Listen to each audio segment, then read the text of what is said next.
జ్యోతిష్య వాస్తు పండితులు, ప్రముఖ ఆధ్యాత్మికవేత్త, భారతీ శంకరపీఠ వ్యవస్థాపకులు, వేద స్మార్త జ్యోతిష్య ఆగమ ధర్మశాస్త్ర ప్రతిష్టాంత పండితవర్యులు బ్రహ్మశ్రీ అన్నవరపు తిరుపతి మూర్తి అవధాని గురువు గారు మాట్లాడేద్దాం. నమస్కారం గురుగారు.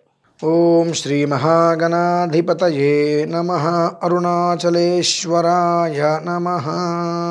గురుగారు, హనుమత్ జయంతి తాకట్టులో ఉన్న బంగారాన్ని విడిపించి ఆ రోజు ఆన్లైన్ రేటుకే మేము కొంటాం. Sharma gold company. వచ్చేటటువంటి హనుమత్ జయంతి విశిష్టత ఏమిటి? అసలు ఆ రోజు ఆచరించవలసిన విధి విధానాలు ఏంటి?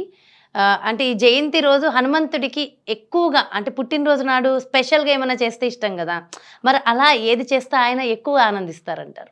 తప్పకుండా అమ్మా. ఓం పంపాతీరే హనుమతా శంగతో వానరేణః హనుమద్వచనాచ్చైవ సుగ్రీవేణ సమాగతః. సుందరకాండలో మొట్టమొదటి శ్లోకం. రామాయణంలో సుందరకాండ చాలా అంటే చాలా అత్యద్భుతమైనటువంటిది. అసలు మామూలుగా హనుమత్ జయంతి అని కాదమ్మా, మంగళవారము లేదా శనివారము అయినా సరే ఎవరైనా ఒక దీక్ష నియమంగా తీసుకొని కొన్ని విధానాలు అనుసరించటం, కనీసం మాత్రం నేను వీక్షించేటువంటి ప్రతి ఒక్క భక్తులకి, ప్రేక్షకులకి, వీక్షకులకి కూడా నేను చెప్పగలిగింది ఏమిటి అంటే, వాళ్ళ జీవితంలో జరిగేటువంటి ఎన్నో అనర్థాలు, ఇబ్బందులు, వాద అపవాదములు, అలానే ఎంత కష్టపడ్డప్పటికీ కూడా ఫలితం లేకుండా అపనిందలు, నీలాపనిందలు పడుతుంటారు. ఇటువంటి వాళ్ళందరూ కూడా దాని నుంచి బయటపడి ప్రశాంత జీవితం కావాలి అనుకున్న ఎవరైనప్పటికీ కూడా హనుమత్ జయంతి రోజు నాడు వైశాఖ బహుళ దశమి 14వ తారీఖు ఆ హనుమత్ జయంతి రోజు నాడు సరే ఎన్ని విధానాలు ఉన్నాయనే విషయం పక్కన పెడితే, గుళ్ళల్లో గోపురాలకి విపరీతంగా జనాలు వెళ్తారు. దగ్గరికి వెళ్ళి మనం నమస్కారం చేసుకునే దానికి తోసేస్తారు పక్కకి. గుడికి గోపురానికి వెళ్ళమనేది ప్రత్యేకంగా చెప్పను, అసలు అవసరమే లేదంట. ఎందుకంటే నీ ఇంట్లో లేని దేవుడు గుళ్ళో ఉండడు. అంటే నీ ఇంట్లో నువ్వు దీపారాధన అర్చన చేసుకున్న తర్వాత నువ్వు దేవాలయ దర్శనం అనేటువంటిది విధానం.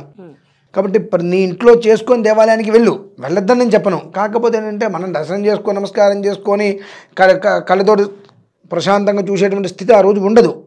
మనం కూడా దగ్గరికి వెళ్ళగానే కళ్ళు మూసుకుంటాం. వెంటనే ఆయన ఎక్కడ చూసేస్తామో, మన పాపాలు ఎక్కడ పోతాయో, మనం పునీతులు అవుతామేమో, రేపంచి మనకు మంచి రోజులు వస్తాయేమో అనే భయంతో కళ్ళు మూసుకొని నమస్కారం చేస్తాం. ఇంకెందుకు తెలియక అనేటువంటి మాట పచ్చి అబద్ధము.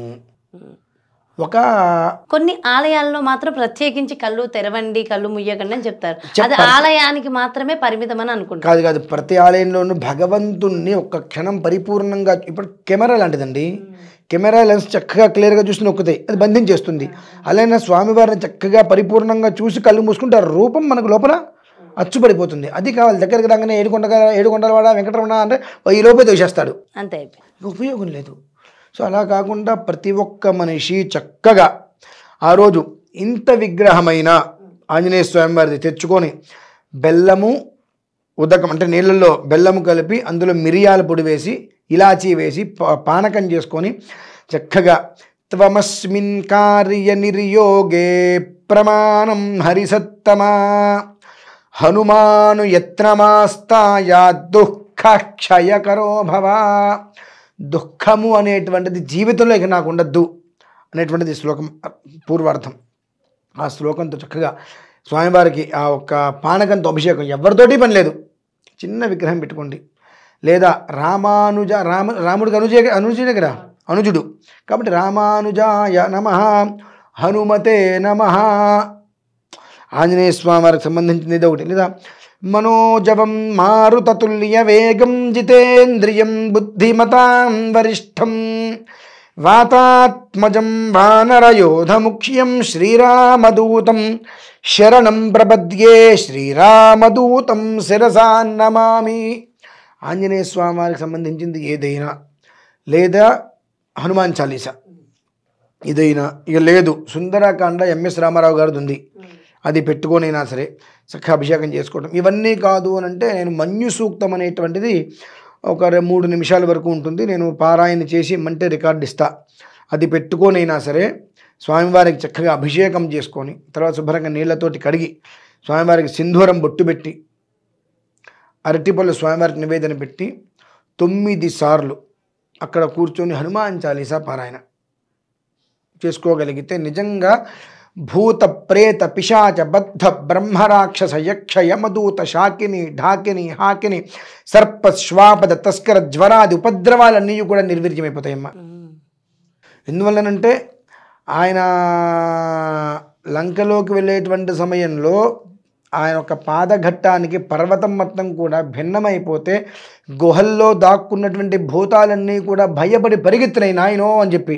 అంటే ఆయన పాదఘట్టానికే పరిగెత్తేసినాయి అంటే ఆయన నామం జరుగుతుంది అంటే ఇంకెంత ఫలితం వణికిపోతూ ఉంటాయి.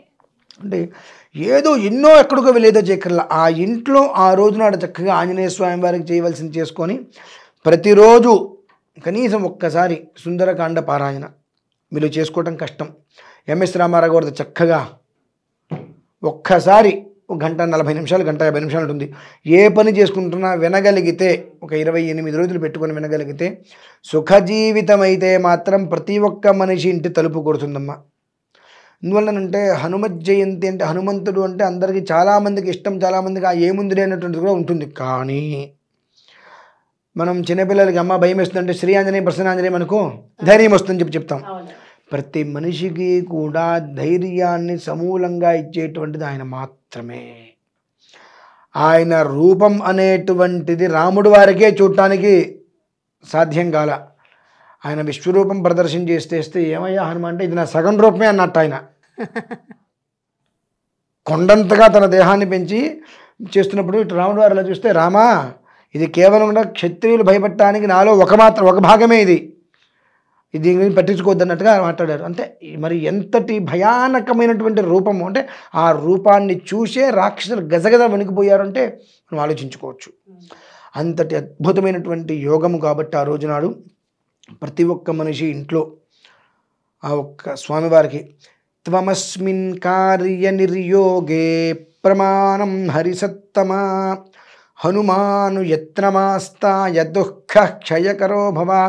ఈయనకి నివేదన ఏం పెట్టాలి, ఇన్ని రకాలు ఏమి పెట్టక్కర్లేదు. ఆయనకి చాలా ఇష్టమైనది కొబ్బరి చిప్ప అరటిపండు. అవునా? అయితే గురువుగారు ఇప్పుడు మన పుట్టినరోజు అనుకోండి, ఇంట్లో మనకి ఇష్టమైన పాయసమో పులిహోరో మనకి ఏది ఇష్టమో అది చేసుకుంటాం.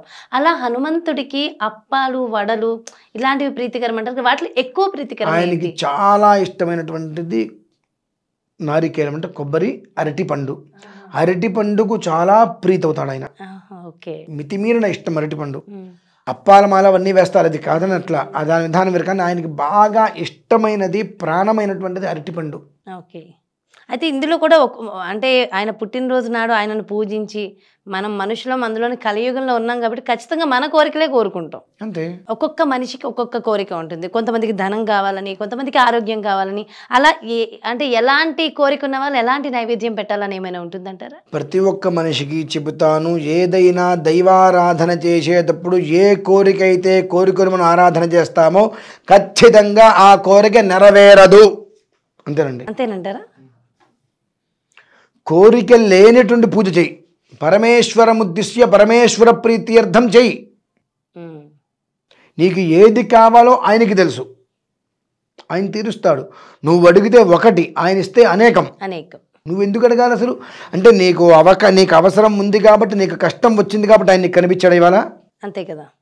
ఆ రకంగా నువ్వు అర్చన చేస్తే 10 సంవత్సరాలు ఏకధాటిగా అర్చన చేసినా పైసా ఉపయోగం లేదు.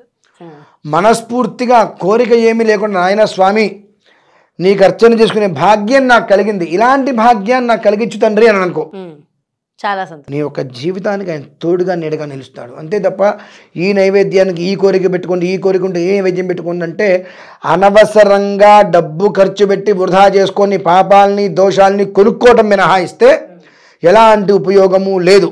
భగవంతుడి దగ్గర మనం కోరుకోవాల్సింది ఏమిటి అని అంటే, తండ్రి ఈ రకంగా నిన్ను అర్చించేటువంటి భాగ్యాన్ని నాకు కలిగించు అంతే. తప్ప నాకు ఇది ఉంది, అది ఉంది, అంతుంది, ఇంతుంది, ఇవన్నీ తీర్చు అవన్నీ తీర్చు అంటే లంచం ఇస్తున్నావా? ఆయన నీ గంటికి లంచగొండలా కనిపిస్తున్నాడా? అటున్నప్పుడు నువ్వు ఆయనకి అర్చన చేసుకోవడం దానికి ఇంకా అంత అవసరం లేదు కదండి.